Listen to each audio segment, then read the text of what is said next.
group of 20 plus kids that are taking it simply for credit.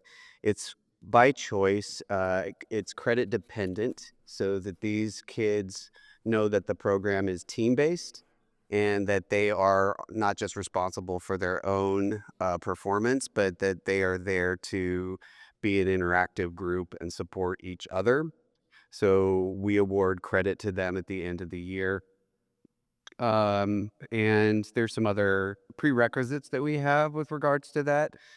They have to have a year of high school science under their belt, which allows for us to be able to maintain some teaching consistencies. And then we've supported that with programs in the elementary and middle school realms that allows for us to see some consistency of kids moving from program to program so that they understand a little bit about what it is when they get to the high school arena. And that limits our participation a good deal, but it allows them to be around others of similar interest, which kind of boosts their own involvement. So that's us. So I'm Lori Leffler. I teach at Tillamook High School. Um, Tillamook has been involved in the Envirothon, gosh, probably over 20, 25 years, somewhere in there. Um, Me personally, I've been doing it since I took over the program in 2013. So it's been since then for me.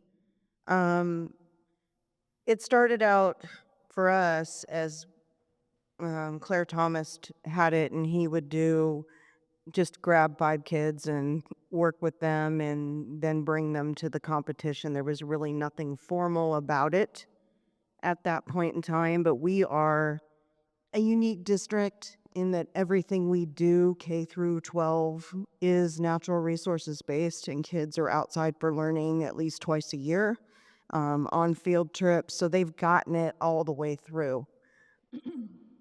So he was able to bring just 5 random kids. When I took over the program, it became part of my advanced natural resources class, or now my dual credit ESR environmental science class. And so my teams come from that class. It's at their final is basically what it is. So we prepare for 2 terms basically because we are on trimesters.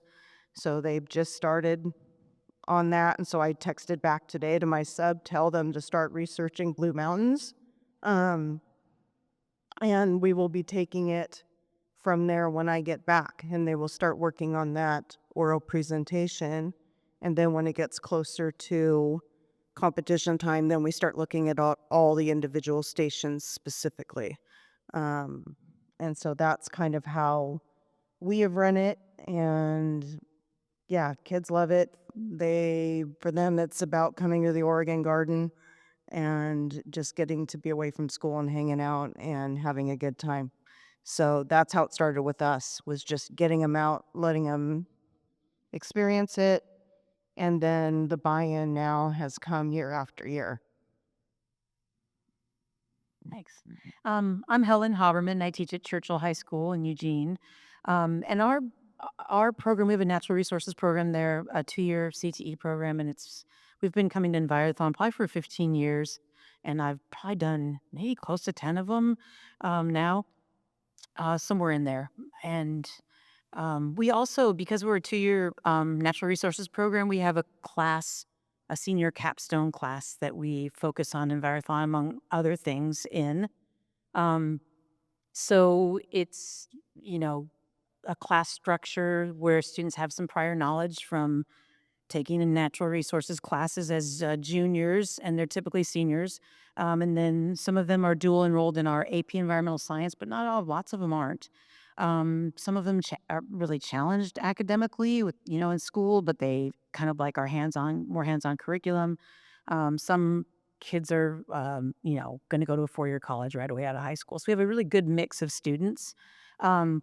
And I've really just come to respect just from a teacher standpoint, a curricular standpoint, the Envirothon challenge because it hits all of the four core ecology principles that your students have been learning about, and it gets them a practical way to test it and show their knowledge, something to work for that's measurable, and then they really have a pleasant struggle with the current issue.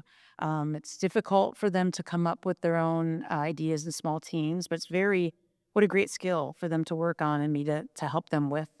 So we have class time for them to do that. But they don't have any special skills, and they have had some prior knowledge, which helps. But we have teams that are kind of all over the gamut. Some teams that are really doing great, and others that aren't. And, one thing they didn't mention about why kids like to do it is there's a free lunch. So make sure you hit up the free lunch too. My students are always really excited about that. But it's just been a great way to have a practical learning experience sort of at the end of our 2-year program.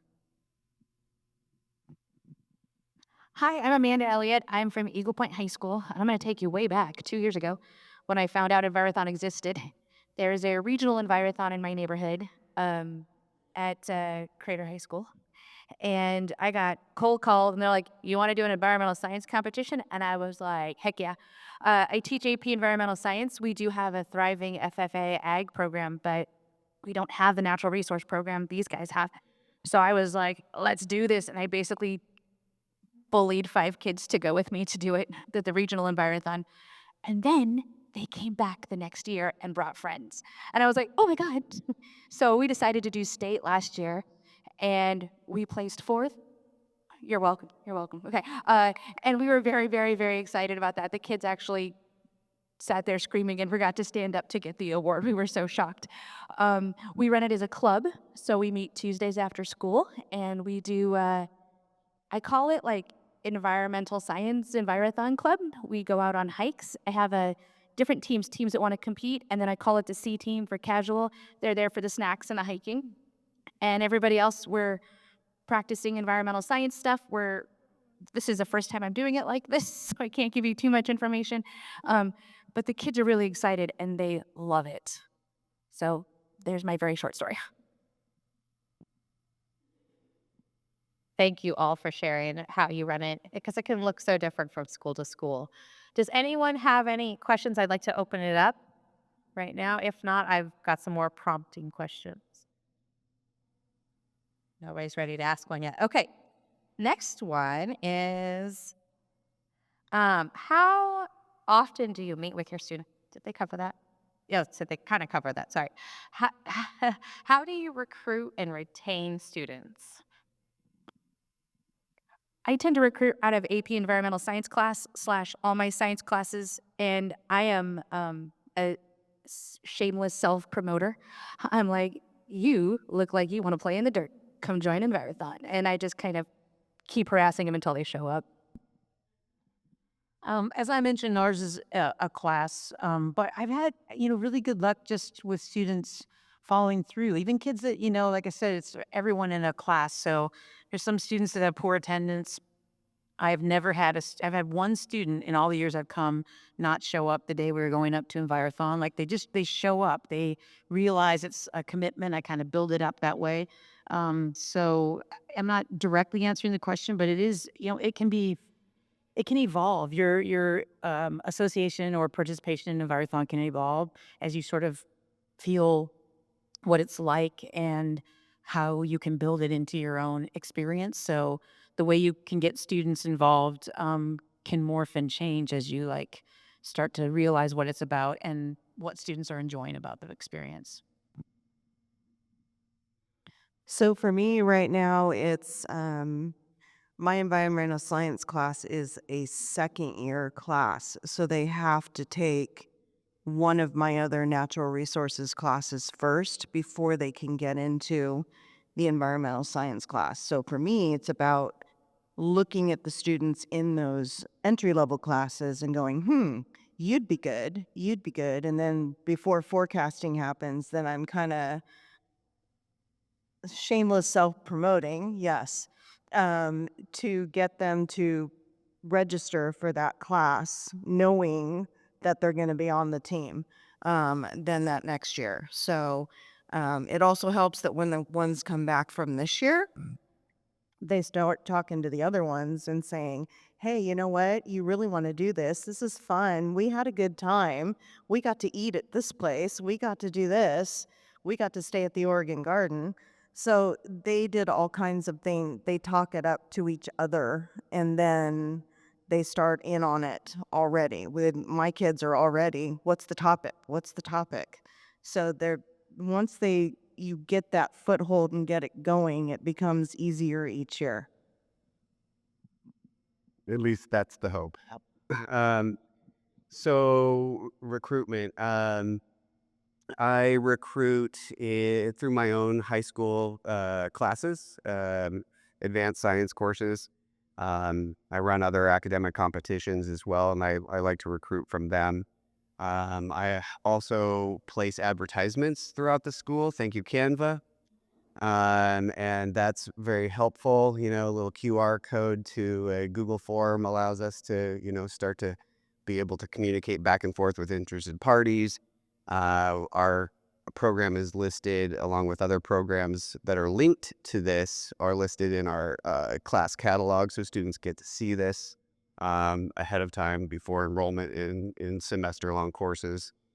Um, so produces limited but consistent participants. Word of mouth, actually, among the participants is really probably the greatest thing because the kids start to have an expectation of what is needed, and so they know who their friends could do that and who couldn't.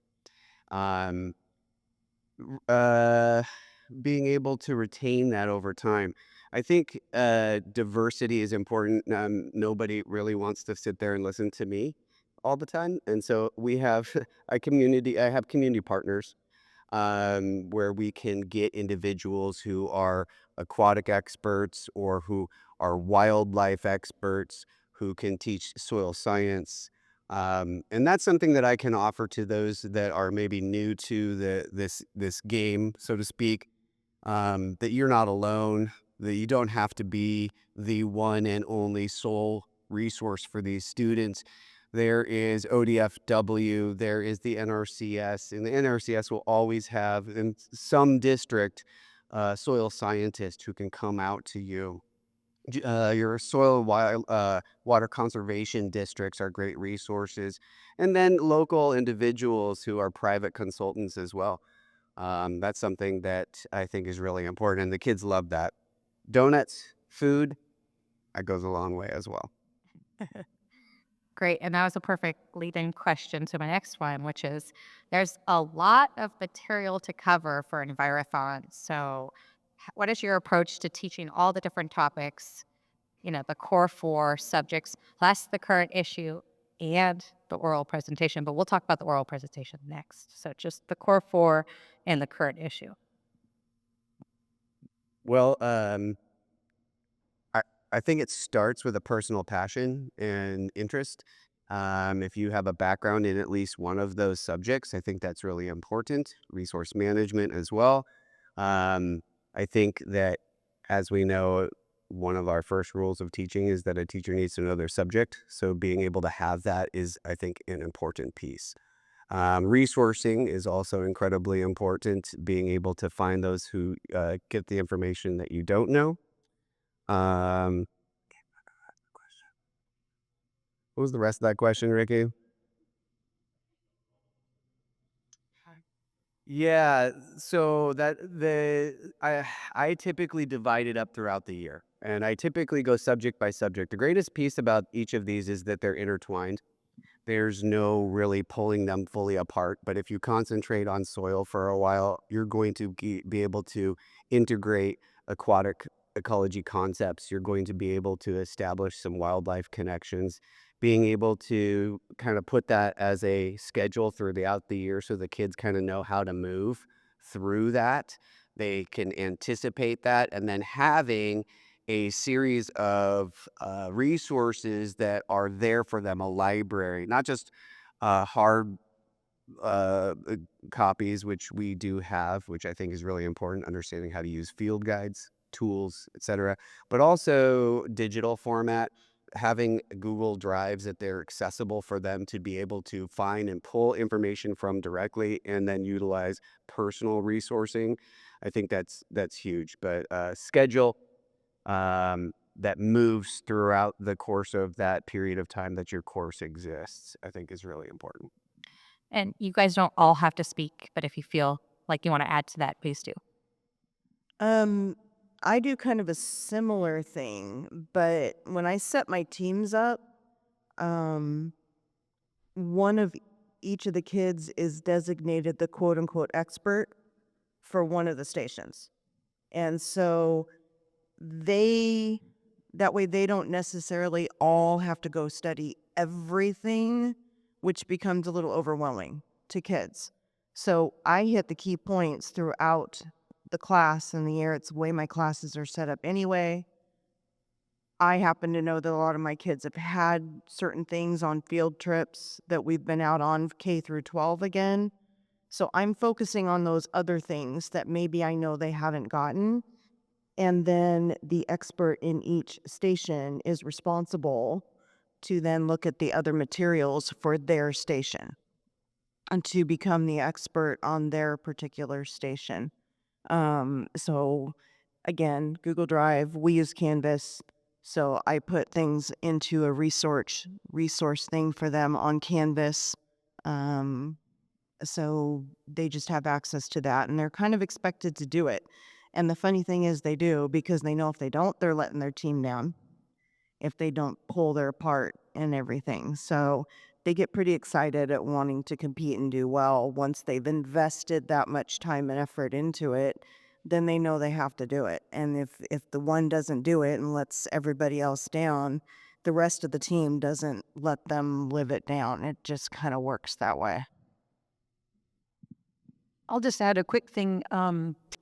Because my students are in their second year, they've had a lot of the basic principles. So I can just treat most of the stations as a review, and we don't learn everything. Like we don't remind that. I mean, there's gonna be questions they'll be like, "We were totally unprepared for that," but that's life, right? So, but it's easier if I can just treat it the second year as kind of like we're gonna drill down and review forest ecology, and it can be more fun and maybe some stuff that goes beyond what we learned the year before. So it's kind of a longer range approach. And then if you most of the if you teach review strategies, they're more interactive. And so I can get more buy-in from learning them that way than like the initial time you teach content. So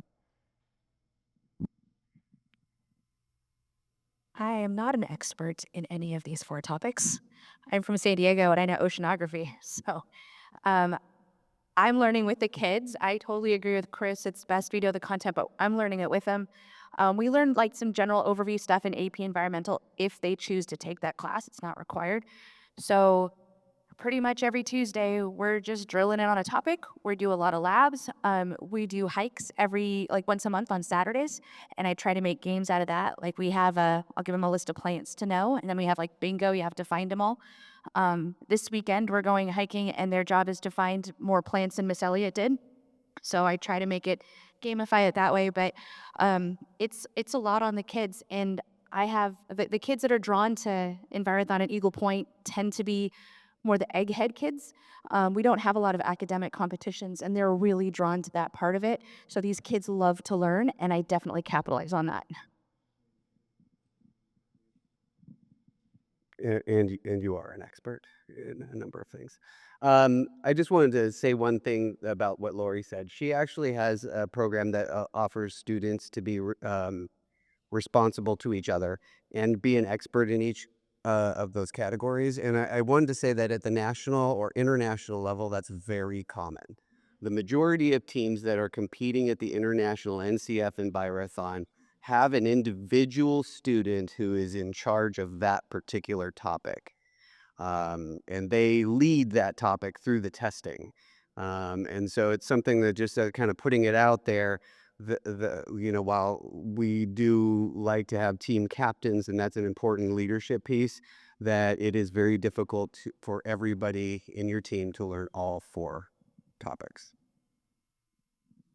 Any questions from the audience? Not yet? Okay, we'll continue on then. So now we're going to focus a little bit more on the oral presentation.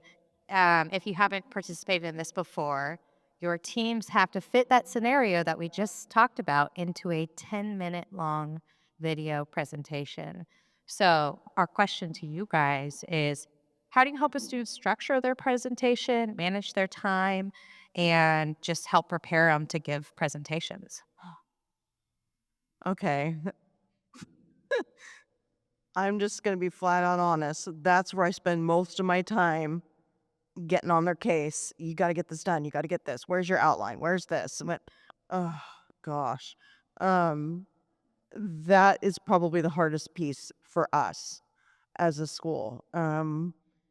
My kids just don't naturally do those kinds of things. They don't do a lot of speaking in front of people. They don't write a lot of presentations. So what usually ends up happening is I've got to help them develop the outline first.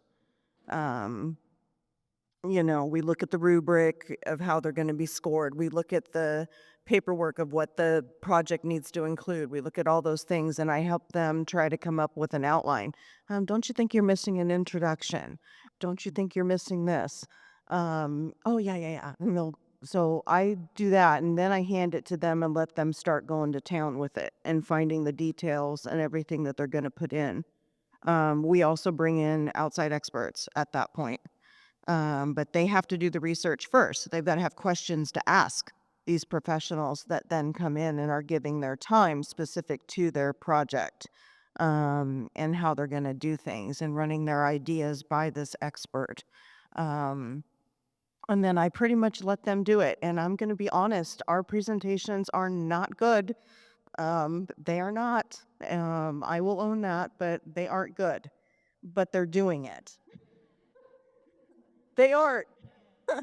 Um, but they're doing it, and they're getting some experience doing it. And every once in a while, I get lucky and we get a team that pulls it all together and submits something that's okay, that might score kind of well.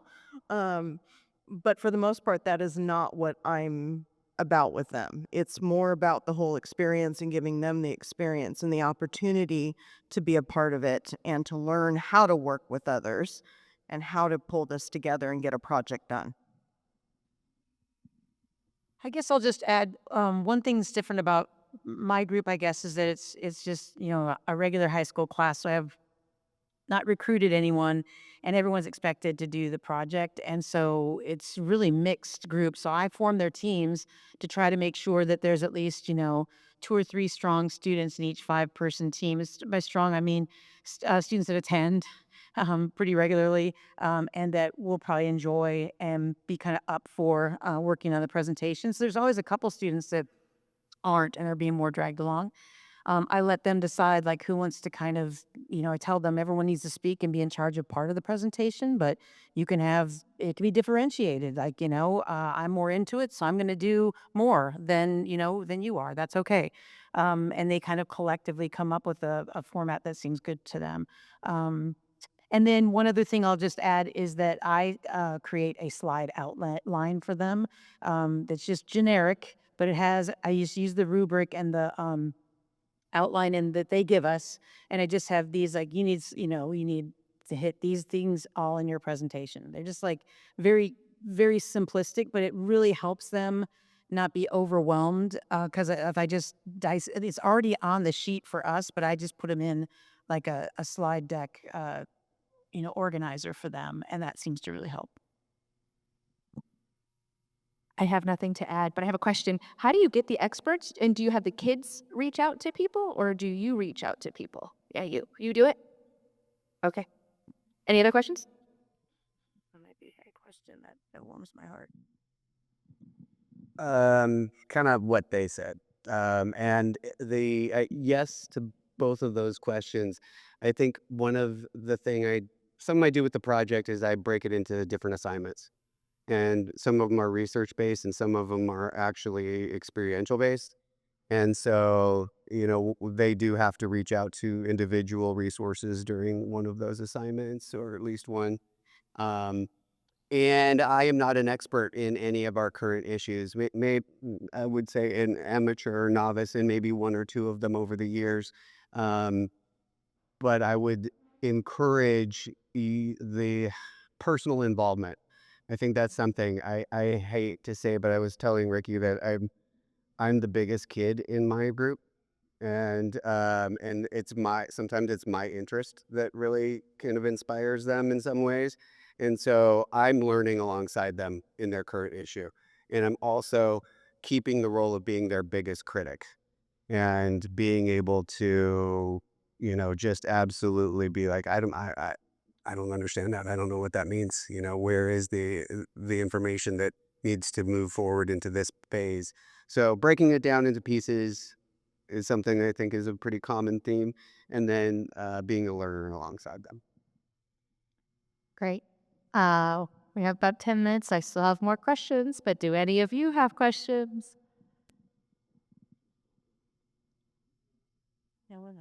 Okay. All good. Okay, I'm doing great. Perfect. I do have an outline. So, next question that I have is, what advice do you give to new teachers preparing a team for Envirothon? And are there any pitfalls that you would point out to a new teacher? Oh boy. Just do it. And seriously, we even within the FNRL realm of going to the CDEs and those kinds of things, we all have to start someplace, which is taking kids and getting them out there to see it. That's kind of one of the biggest things. And if the first year you don't do the oral presentation, okay. Okay, I think it was a couple of years my teams didn't do it when I first started because honestly, I wasn't comfortable with it. I mean, that's just being honest. And so I had to get comfortable with it and get comfortable with what this whole thing was before then I could sell it to the kids. And so sometimes that's all you do. You just find 5 kids that just want to come and try it and let them experience it and see what it's about. And then again, that word of mouth then gets back, oh, this was so fun. This was really cool. We can do better next year. And then you start going, okay. And then you go from there and you start to build it and figure out what works specifically for your program and your kids. Um, Taking the ideas from all of us and melding it into what works specifically for you. Um, his, his isn't the right way, mine's not the right way, theirs isn't the exact right way. It's whatever works specifically for your kids in your school. But get there. Just get there and try it. Bring 5 kids. Don't do a whole lot of prep it. Maybe meet a couple times and go over just the key points and then just come and try it and find out what it's all about. That's kind of what is important. For you as a teacher, on Envirothon Day, they usually put a teacher team together that can go around between the stations. So do it. That's really the only way you're going to understand what it's all about. And then figure out the tips and tricks to tell your kids. So that's what I did the first couple of years is I went through with the teacher team and actually did the test as if I was a student. Then it's like, okay, I get this now. I understand what this is all about. So that's what I would do.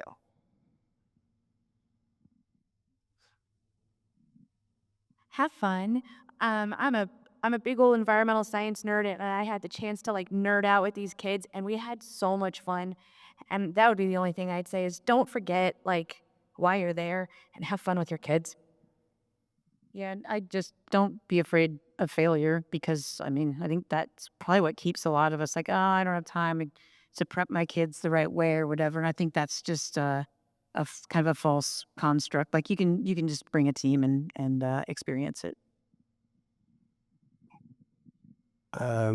First year, um, 5 young women and a 18-minute presentation. We had no idea of the rules, and but what a great experience they came back. And the one thing that I would add with regards to what they said, with a piece of advice that I had reminded myself, and I still do, 3 words: I don't know. I say that a lot, and kids really respond to that. I can help them figure it out. but I don't know. All right, one last opportunity to open up to the floor. Yes, I got some takers. Excellent.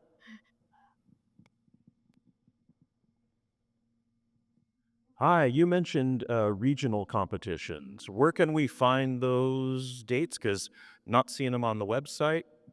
Who are you pointing at? Yes. Anna, can I now officially invite him to the Southern Oregon Regional Envirothon? Yeah, you guys please do. Down at Crater High School, Central Point, we offer the Southern Oregon Regional Envirothon. Chris and I and Caroline are on the planning committee. It takes place at my classroom on the school farm. And it is, I want to say March 30th. It's like 31st, right when we come back from spring break. So, yeah, if you guys want to come down, we would love it. As many teams as possible to participate. We start at about 9 and we feed, so they go through all of the rotations and then we have lunch and do awards after lunch when we're done grading all the tests. And then if you have teams that want to present their oral presentation for feedback, it does not have to be great. It can be the rough outline. But we try to keep a bunch of our test graders there that are professionals in the field that can give feedback and just tell kids what they think is missing in there. And it's been really helpful. This year, I don't even think we have a team that's going to come to state. Most of our kids graduated last year. We've got some freshies and sophomores that want to do all the timber sports but don't want to do anything academic. They will participate in SOAR, but we probably won't even have an oral presentation. And we would just like to see as many teams come as possible. This SOAR, or Southern Oregon Regional Envirothon, was a long time coming. It's sponsored through our Jackson Soil Water Conservation District and Crater Land Lab. Really an impetus between these teachers and our previous director of the Jackson County Soil and Water Conservation District. And yeah, I think we've had every Sutherland, local teams as well. It's a great opportunity for practice with your 4 core stations and with the current issue, and to be able to offer a practice for your team to speak in front of others, even if it's not a honed presentation at that point. I think that's something that's important. Just a bit on Oregon doesn't have regional competitions that require winning to be able to move to this onto state, but the majority of states do, and provinces. And so an example would be there are about 300 teams in Pennsylvania. There are about 30 districts. Those district competitions are put into regionals. Those regional winners then go on to compete at state, and that state winner is representing at the NCF in the summer. So I was just going to talk about that. um, we, FNRL and Henri, have a whole setup for this particular type of competition as one of the CDEs that your school can offer. We have all the events. We worked on them a long time ago. It is one of the possibilities, and we have hammered it for years within our meetings that a CDE does not have to be a forestry competition. Doesn't. There are other options. There's this particular type of an environmental science competition. There's also a recreation one that we have put together. And no one has taken that and run with it and done things other than Crater and these guys. Okay? So we would love to see that happen as FNRL and Henri, to where more of the schools take that piece and add more of those competitions around the state that fall in line with the CDEs that are already in place for the quote-unquote forestry division, if that makes sense. And while I'm saying it, should I make the announcement, Joe? Okay.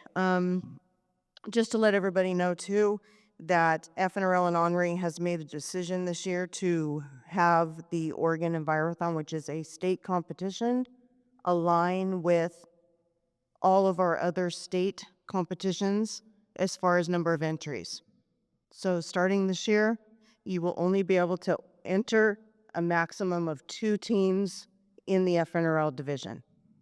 So we just wanted to make sure everybody was aware of that. So what Lori's trying to say is if you're competing as an FFA team, you can get special awards just for FFA. If you're competing as an FNRL team, you could get special awards for that, but you can only now enter up to two FNRL teams at Oregon Envirothon. That's from your school. State competitions. No, and then there's just the overall awards. Yeah, yeah. And, yeah. You can enter as many teams as you want into Envirothon, but only 2 of them can be designated ahead of time as FNRL. Okay, and I think we had one more quick question over here. Yes. I'm just curious as to how many teams in general come and compete. So, are they listening to the presentations even if they're not presenting? Yeah, so any team that comes to state, so far we haven't limited it. As you can tell, some people run it as a class. We have more teams from one school than another. Everyone can listen to the presentations. Anyone can come and compete and not do the oral presentation. But eventually, if it gets really popular, we will have to limit that amount. We haven't reached our maximum capacity yet, but hopefully it will catch and spread and we might have to in the future. Funding. Where does the funding come from? Guys want to Funding as far as paying for what? Okay, well, busing, free. Okay. There is reimbursement available for lodging if you are beyond 50 miles. Is that correct? Or you want me to speak to it? please? So OFRI will pay for bus reimbursement and substitute reimbursement for you to come. If you're over 50 miles away from Silverton here at the Oregon Garden, we will also pay for lodging the night before. But the things that you will have to pay for, Chris. So there's a lot of materials that are needed with regards to training as far as that goes, and DIAC grants are a really good one. DIAC grants, on-rep grants, which I think we have a page in the back there. Those are good opportunities. Your local soil and water conservation district is an extremely important resource. They have an education budget that they should be able to aid you with, and it's not just for farmers anymore. The idea is that they want to spawn future natural resource leaders, and this is that opportunity for them to do so. And across the state, we're seeing a very varied response from districts to their schools and this program, and we'd love to see them encouraged by individual teachers and individual programs to be able to help sponsor some of those materials. And I think OFRI has a list of materials for what we used to call a trunk that would be able to be purchased via Amazon and other Google searches. So yeah. And we're going to rotate through the core 4 stations. You can ask them if they know, if they have any idea of where you could find those materials to borrow or something like that. And then the only other cost that we have is like dinner the night before. Registration is $100. So how do you handle that? You can use, if you are a program of study and have career pathways monies, you can use for that. That will cover that stuff. Usually I go out and just talk to some of my community partners and just say, hey, we're going to do this. Would you sponsor us? Okay. And so that usually works fairly well. I got sponsors last year to cover all that stuff for us without any problem. And some of the materials that are helpful in review, if you're already teaching natural resources or environmental science, you're likely to have many of them in your classroom too. And you'll see those as we go around to the stations in a minute. I don't have any funding, so I fundraise my tail off, and I would highly recommend you look into a blue bag recycling program. We made $800 in September on that, and that's going to cover sweatshirts, and we want to go camping and some of these different hiking things that we're doing. So that's been really helpful. Great. I'm sorry, we are out of time. Let's give a big round of applause to our panel up here.